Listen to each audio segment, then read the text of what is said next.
नमस्ते प्रणाम। आप देख रहे हैं FR वर्ल्ड कॉमेडी। तो आइए, हमारे साथ एक व्यक्ति जुड़ चुके हैं जो कि बकरी चरा रहे हैं। तो आइए उनसे मैं कुछ बातचीत करता हूं।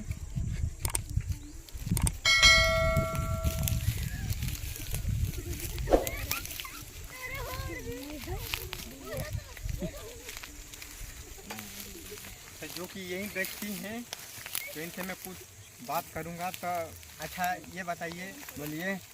ये बकरी आपका है? तहार ना मैंने वही पूछ रहे, कहाँ रहो? हमारे तो हाँ तबे न चलावता है बतले के। ठीक बताइए, क्या में का पोसले बड़ा? एगो अणुआ बोका बा और एगो बोका ही बिया। अणुआ बोका बकरी। ठीक बा, आवा हेने आवा।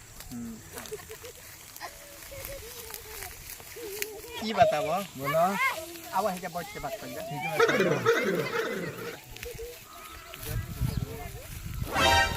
चल जे बैठो।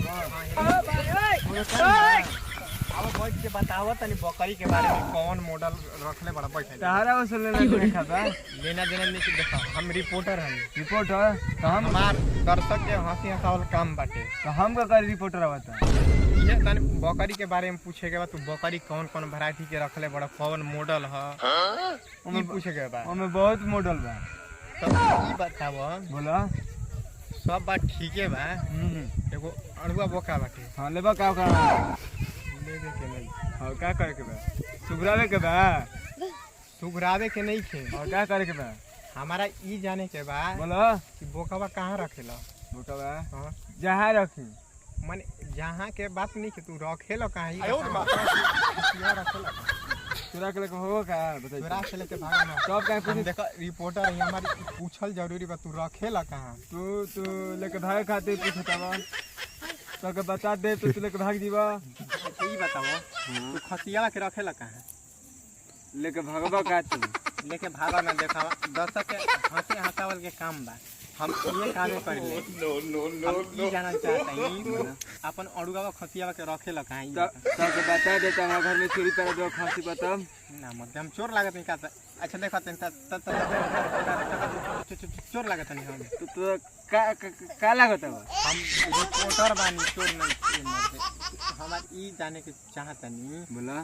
तू बोका पोसले बड़ा अड़ुआ, ठीक? बकरियो रखले बड़ा। हां तब बोकावा बकरी के साथ ही ना रखत हो? बोका बकरी के साथे राखी कि ना राखी तो के बता दे तो दूगो चोर लिया के बोका बकरी खोलवा लेब तो ओकर के होखी के हो कि हम खोलवाई ना मर्द। हम तारे के बार बार कहते हम रिपोर्टर हैं, हम चोर ना है। हम कहते हैं कि ना बताई तो ना बताई। मरे कैसन आदमी से पाला पर हम देखा तारे के हम सीरियस होके बताते। हां हम एगो रिपोर्टर हनी। हां हम एगो रिपोर्टर हनी, हम चोर ना हई। हम कहते कि रिपोर्टर माने झाट तू हवा। हां हम झाट हई। हां तू ई बताओ, तू अपन बकरी रखेला कहाँ? कहताहूँ रखी कहता हूँ कैसे रख देबो? काहे ना रखा ना तू ई बताओ, तू बकरी रखेला कहाँ? अब देख मजाक वाली बात छोड़ा। तू ई बताओ बोका रखेला कहाँ? बोकावा के बकरी है बोकावा मड़ई में। आ बकरिया के? वो मड़ई में रहल। बाकी सुन ल, हाँ ये बात पूछले अब। हाँ। बाकी बोका बकरी खोल लिया सन तो तार मीडिया वाला बना हम छोड़ा देता रखे।